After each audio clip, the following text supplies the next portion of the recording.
Your Steve Jones Show podcast is loading now. The Steve Jones Show podcast is sponsored by Sunbury Motors, North 4th Street in Sunbury, and Sunbury Motors Kia, routes 11 and 15 in Hummel's Wharf. This guy has done as well as anybody out there following this story about TV rights, and that is the outstanding Dennis Dodd. Dennis, great to talk with you again. Steve, how are you? Good. Thanks for having me. Hey, appreciate it, Dennis. Thanks for your time. So the TV deal now with the Big Ten is done. In the end, what does this do to the overall landscape as you see it? Oh, it influences everything. I mean, the thing is, we knew it was coming. We knew the money. We didn't know the particulars, who was going to have the games, but we knew it was coming, and we could project the impact right down to more realignment, to playoff expansion structure, to playoff revenue now maybe. I think this clears the way for the next discussion for the commissioners to discuss all that, the playoff stuff. It's now a reality that they're going to have to carve out, I think, and a lot of people think, some of this for the players. And I think the conference that does it first, if it is done that way, whether it's conference by conference, is going to have a huge advantage just in recruiting. I mean, think about if the Big Ten does revenue sharing, whatever the number is. Hey, you come here, you get at. I've already written about that. They could get around Title IX because the money's distributed by the conference office, which does not get federal funds. So they could give it just to the revenue sports if they chose, whatever they're choosing. So I think that's on the way.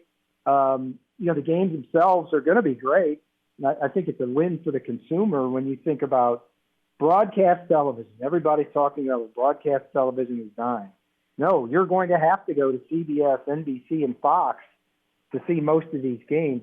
Actually, I think Big Ten Network has the most of any of the platforms in this. I think they have 50 games per year, something like that. Yeah. But you know what I'm saying. The best games are going to be on network television where everybody can see them. It can be at every bar, every frat house, everywhere. And I think that was a big piece of this because this, as Sean McManus told me, the chairman of CBS Sports, that is unprecedented.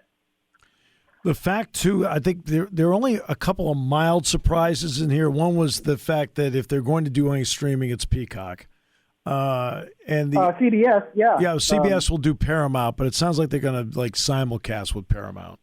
Yeah, they didn't go all in. I know Kevin Warren wanted a streaming piece, and maybe this is the most prudent road right now. Peacock will get 8 exclusive games a year.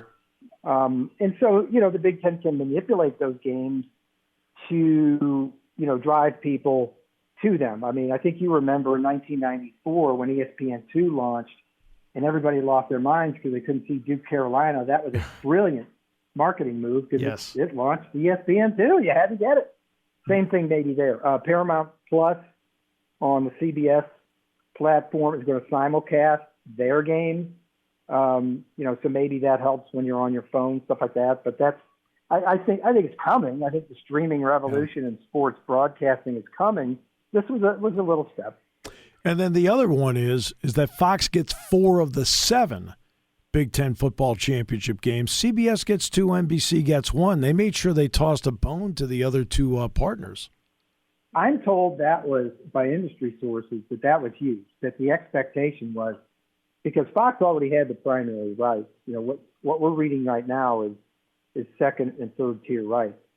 Fox already had everything. They owned the Big Ten Network. They were both a partner and a bidder in this. Yeah. That, again, is unprecedented.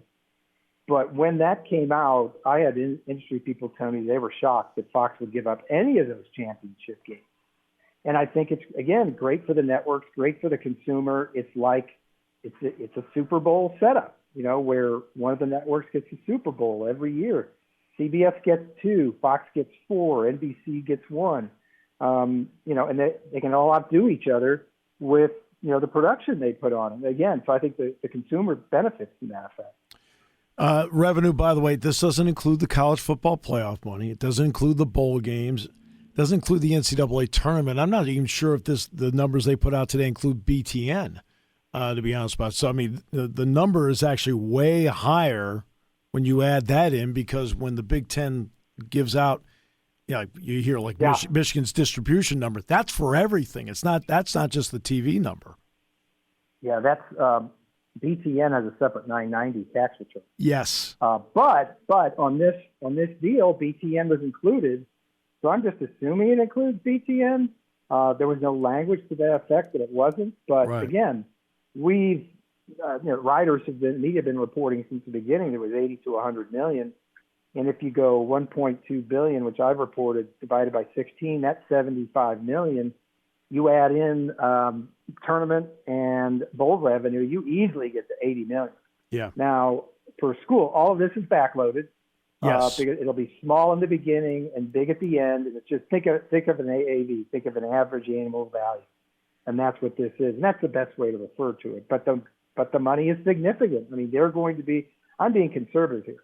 The SEC and Big Ten are going to be $30 million annually per school ahead of the next best competitor.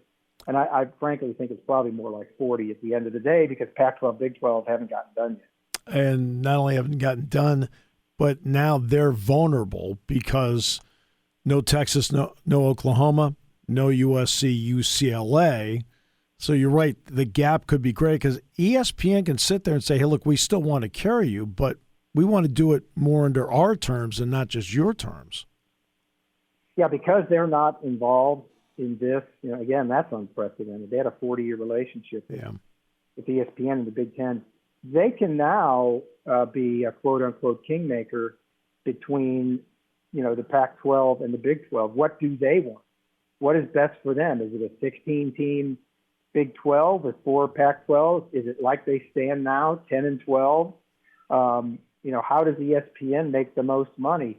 ESPN needs the fourth window. They don't have the fourth window, which is the late-night game starts basically, just think of after 10 o'clock Eastern. They would have that with the Pac-12, but they'd also have that in the Big 12. If the Big 12, poach teams from them. That's going to be fascinating to watch because just like ESPN orchestrated Texas, Oklahoma to the SEC, they are going to orchestrate what those two conferences look like in the future. No question. I'll get to the college football playoff expansion in a moment, but the financial gap that you and I are talking about of 30 to 40 million of SEC, Big Ten versus others, what do you think that can do competitively long term in college football? Well, the competitive imbalance is there. I sound like I'm mimicking Nick Saban.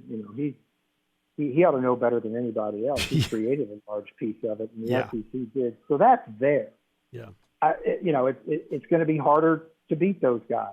Is there any reason they should play the American or the Sun Belt? Those are questions to be answered. I think competitively, you've got those other conferences have to just hope for access in the playoff. I think they'll get it. I don't think we're ready for that breakaway from the 131.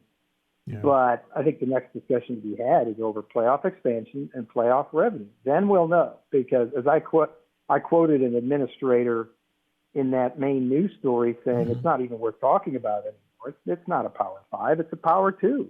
Yeah. And so if anybody expects those 8 conferences now we're talking about below SEC and Big Ten to get a full playoff share in the future, I think they're kidding themselves. I mean, that'll be the first thing. No, Mike Oresco said, look, I'm dropping the Power 6 thing. I mean, he did do that. Yeah, how about that? Yeah. And that tells you just what the mentality is of everybody across the board.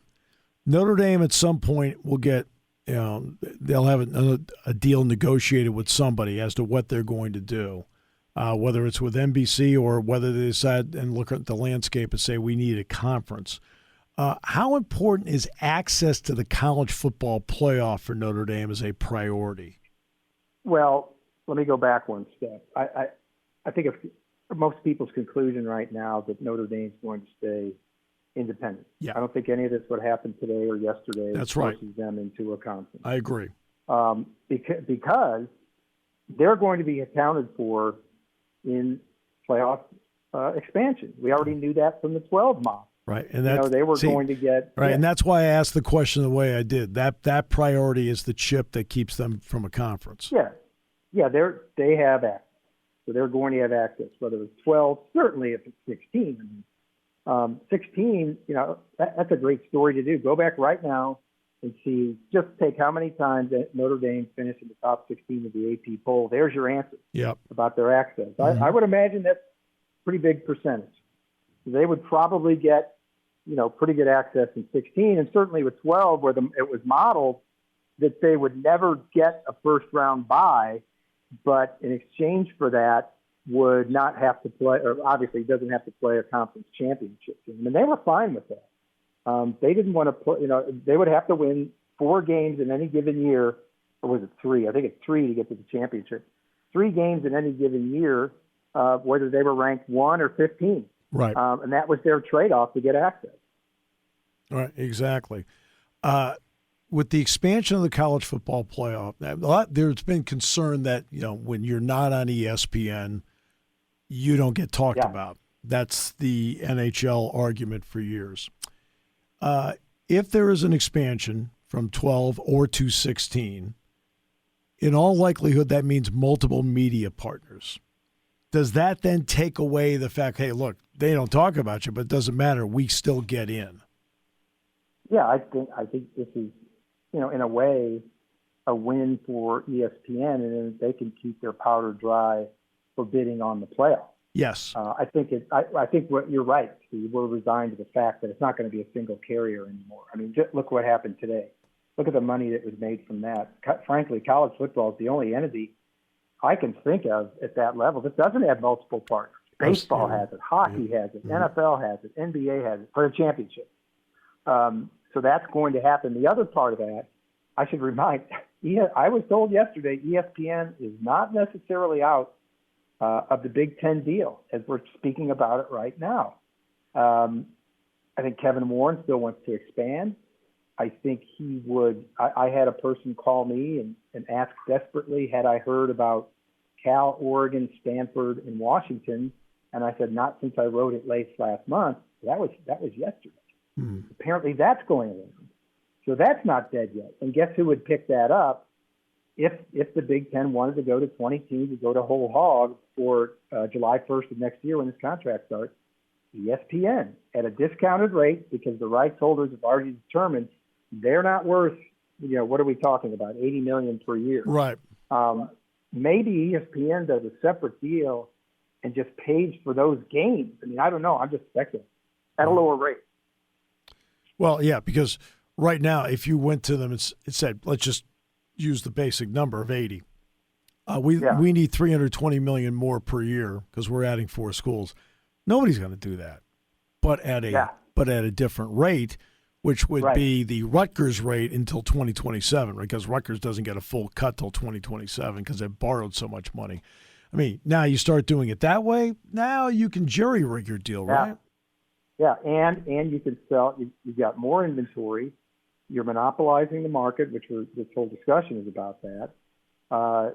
You're coast to coast. You've got a West Wing for your conference, along with USC and UCLA, and you can sell to your president. And I think this is Kevin Warren's play. I think ultimately you can go to your president and say, we have a chance to assemble the best athletic and academic conference that there's ever been. If we do this, are you in? That's what I think he's trying to do. I'm not saying it's going to happen.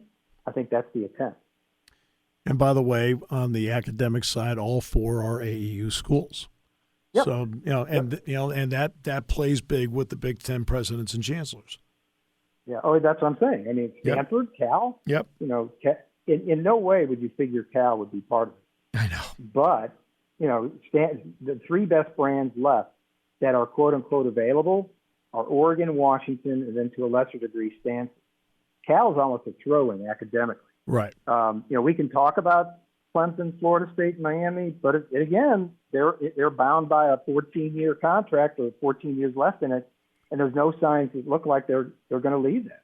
Well, I've said to people many times, Dennis, on the show, if the grantor rights were so easy to get out, why are Texas and Oklahoma still in the Big 12 this year, and why are USC and UCLA waiting till 24?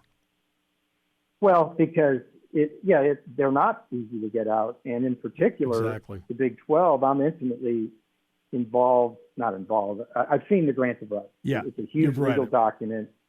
I know, I've read it. I know how it was constructed. It was made, I guess, I don't know what the verb is, but it was made in the state of Delaware, where, just for example, it makes it harder for Texas to get out, for lack of a better term, right? Because they have sovereign immunity in Texas, so the conference is protected. And then when they did this last summer, remember, there's 4 years left. So it was just a discussion: was it going to be 3 or 2 or 1? Worst case scenario, you play all 4 years out. SEC still gets rich. Texas and Oklahoma still gets rich. And you're still there. Right, exactly, because the Big 12 number tops out at about $40 million per school at the end. About 44. Yeah, 44. Okay, 44 at the end. I know at one point the conference commissioners, Swarbrick, the presidents, and so forth were talking about, okay, what do we do with the future of college football playoff? These are all initial discussions. What are you seeing out of that? Well, the Big Ten deal now clears the way for that discussion. Yeah. Expansion. Again, what they're going to get for expansion, who their partner's going to be. Mark Keenum said, I forget who had this story, but it was a pretty significant story this year. I think it was Heather Dinich at ESPN. Mark Keenum, the chair of the board of managers, the presidents who run the CFP, casually said, I'd like to have something done by next summer. Whoa. We thought we were going till 26. Yeah. And Mark Keenum is the president of Mississippi State, by the way. Yes. He's the chair of the president. And so I think that's significant.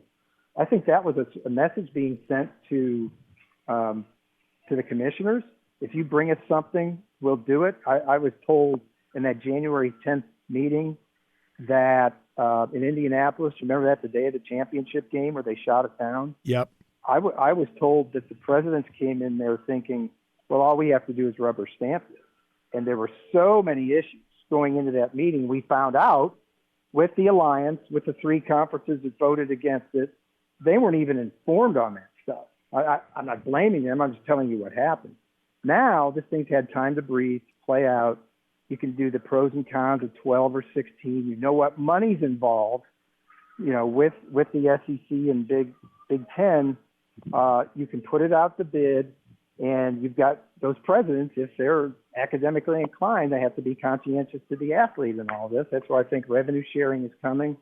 I think you're going to have multi-year health insurance beyond eligibility. Yep. Pac-12 has that. Yep. But I think that's a no-brainer because you can afford it. This is great, Dennis. Thanks so much for the time, especially on a day like this. I really appreciate it. Steve, it's a pleasure. Thank you.